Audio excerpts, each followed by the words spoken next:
ಕೊರಟಗೆರೆ ಪಟ್ಟಣದ ಬಾಲಕಿಯರ ಸರ್ಕಾರಿ ಪ್ರೌಢಶಾಲೆಯ ಆವರಣದಲ್ಲಿ ಆಯೋಜಿಸಿದ್ದ ತಾಲೂಕು ಮಟ್ಟದ ಪ್ರತಿಭಾ ಕಾರಂಜಿ ಕಲೋತ್ಸವ ಕಾರ್ಯಕ್ರಮ ಅದ್ದೂರಿಯಾಗಿ ನೆರವೇರಿತು. ಕಾರ್ಯಕ್ರಮವನ್ನು ತಹಶೀಲ್ದಾರ್ ಮಂಜುನಾಥ್ ಉದ್ಘಾಟನೆ ಮಾಡಿದ್ರು. ನಂತರ ಮಾತನಾಡಿದ ಅವರು, ನಮ್ಮ ತಾಲೂಕಿನ ಮಕ್ಕಳು ವಿಶೇಷ ವೇಷಭೂಷಣಗಳಲ್ಲಿ ತುಂಬಾ ಚೆನ್ನಾಗಿ ಕಾಣ್ತಿದ್ದಾರೆ. ಭಾರತೀಯ ಸಂಸ್ಕೃತಿ ನಮ್ಮ ಮಕ್ಕಳಲ್ಲಿ ಇನ್ನೂ ಹೆಚ್ಚೆಚ್ಚು ರೂಢಿಸಿಕೊಳ್ಳಬೇಕು ಹಾಗೂ ಕನ್ನಡ ಮಾತನಾಡುವುದನ್ನ ಪ್ರತಿ ಮಕ್ಕಳಿಗೂ ಶಿಕ್ಷಕರು ರೂಢಿಸಬೇಕು. ದೇಶದಲ್ಲಿ ನಮ್ಮ ಮಕ್ಕಳು ಗ್ರೇಟ್ ಎನ್ನುವ ರೀತಿ ಇರಬೇಕು. ಗ್ರೇಟ್ ಎನ್ನುವ ಪದದ ಸಂಪೂರ್ಣ ಅರ್ಥ ತಿಳಿಸಿದ ತಹಶೀಲ್ದಾರ್ ಮಂಜುನಾಥ್ ಅವರು, ಶಾಲೆಗಳಲ್ಲಿ ಮಕ್ಕಳು ಯಾವ ರೀತಿ ಇರಬೇಕು ಎನ್ನುವ ರೀತಿಯನ್ನ ಅರ್ಥಪೂರ್ಣವಾಗಿ ತಿಳಿಸಿಕೊಟ್ರು.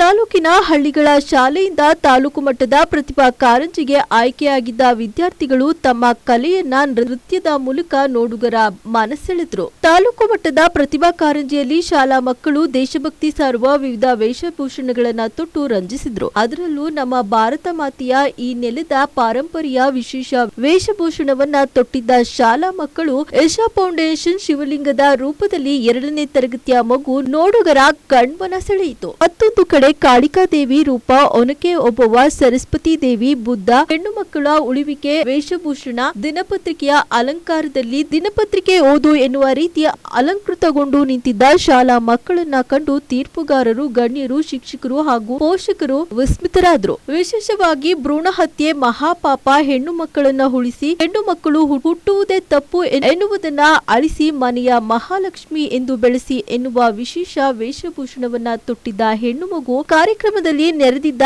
ಎಲ್ಲರನ್ನ ಗಮನ ಸೆಳೆಯಿತು. ಕಾರ್ಯಕ್ರಮದಲ್ಲಿ ತಾಲೂಕು ಮಟ್ಟದ ಪ್ರತಿ ಶಾಲೆಯ ಶಿಕ್ಷಕರು, ಮಕ್ಕಳು, ಶಿಕ್ಷಣ ಇಲಾಖೆ ಅಧಿಕಾರಿಗಳು, ಪೋಷಕರು ಸೇರಿದಂತೆ ಇತರರು ಉಪಸ್ಥಿತರಿದ್ದರು.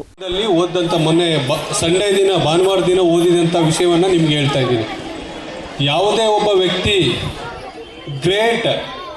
ಗ್ರೇಟ್ ಆಗಬೇಕಾದ್ರೆ ಅಂದರೆ ಈಗ ಇಲ್ಲಿ ಎಲ್ಲಿ ಕೂತಿದಾರಲ್ಲ ಸಂಗೊಳ್ಳಿ ರಾಯಣ್ಣ, ಇವ್ರ್ಯಾರು ಗೊತ್ತಾಗ್ಲಿಲ್ಲ.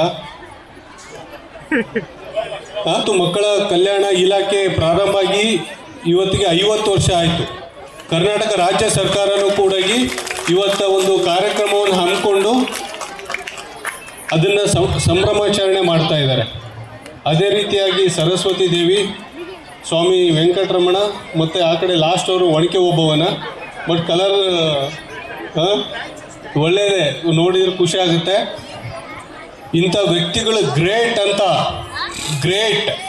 ಗ್ರೇಟ್ ಪರ್ಸ್ನಾಲಿಟೀಸ್ ಅಂತೇನು, ಫೇಮಸ್ ಪರ್ಸ್ನಾಲಿಟೀಸ್ ಅಂತೇನು ನಾವು ಹೇಳ್ತಾ ಇದ್ದೀವಲ್ಲ, ಅವರ ವೇಷಭೂಷಣವನ್ನು ಧರಿಸ್ಕೊಂಡು ಕೂತಿದಾರಲ್ಲ, ಗ್ರೇಟ್ ಆಗಬೇಕಾದ್ರೆ ನಾವು ಏನು ಮಾಡಬೇಕು?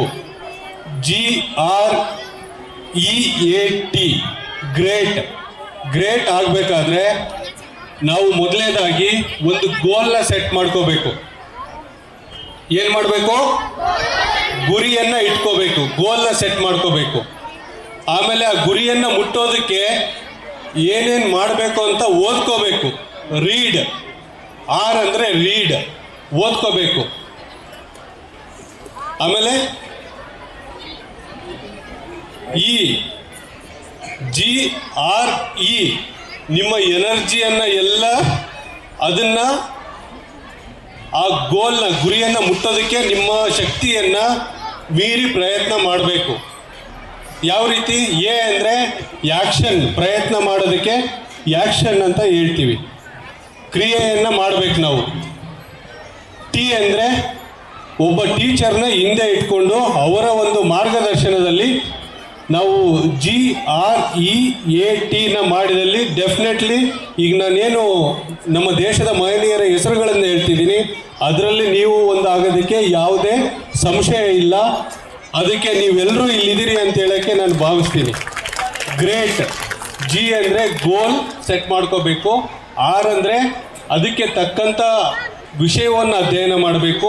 E ಅಂದರೆ ನಿಮ್ಮ ಎನರ್ಜಿನ ಹಿಡಿದಿಟ್ಕೊಂಡು ಅದನ್ನು ಆ್ಯಕ್ಷನ್, ಕ್ರಿಯೆಯ ಮೂಲಕ ಒಬ್ಬ ಗುರುವನ್ನು, ಟೀಚರ್ನ ಹಿಂದೆ ಇಟ್ಕೊಂಡು ನೀವು ಮುನ್ನಡೆದಲ್ಲಿ ಡೆಫಿನೆಟ್ಲಿ ಗ್ರೇಟ್ ವ್ಯಕ್ತಿಯಾಗಿ ನಮ್ಮ ದೇಶಕ್ಕೆ ಕೊಡುಗೆ ಆಗ್ತೀರಿ ಅಂತೇಳಿ ಪ್ರತಿಯೊಬ್ಬ ಪ್ರಜೆಯಾಗಿಯೂ ಅವರ ಆದರ್ಶಗಳನ್ನು, ಆಶಯಗಳನ್ನು, ಅವರ ನುಡಿಮುತ್ತಗಳನ್ನು ನಾವು ಪಾಲಿಸಬೇಕು. ಆವಾಗಲೇ ಅವರ ಮಹನೀಯರ ಒಂದು ಆತ್ಮಕ್ಕೆ, ಅವರ ಹೆಸರುಗಳಿಗೆ ಗೌರವ ಸಿಗೋದು. ಎಲ್ಲ ಮಕ್ಕಳಿರೋದ್ರಿಂದ ನಾವೊಂದು ವಿಷಯವನ್ನು ಹೇಳಕ್ಕೆ ಇಷ್ಟಪಡ್ತೀನಿ. ಯಾವುದೇ ಒಬ್ಬ ವ್ಯಕ್ತಿ, ಎಲ್ಲ ಮಕ್ಕಳು ಸೈಲೆಂಟ್ ಆಗಿರ್ಬೇಕು ದಯವಿಟ್ಟು. ಎಲ್ಲ ಮಕ್ಕಳಿಗೂ ಇದು ತುಂಬ ಇಂಪಾರ್ಟೆಂಟ್. ಯಾಕಂದರೆ ನಾನು ರೀಸೆಂಟ್ ಒಂದು 4-5 ದಿನ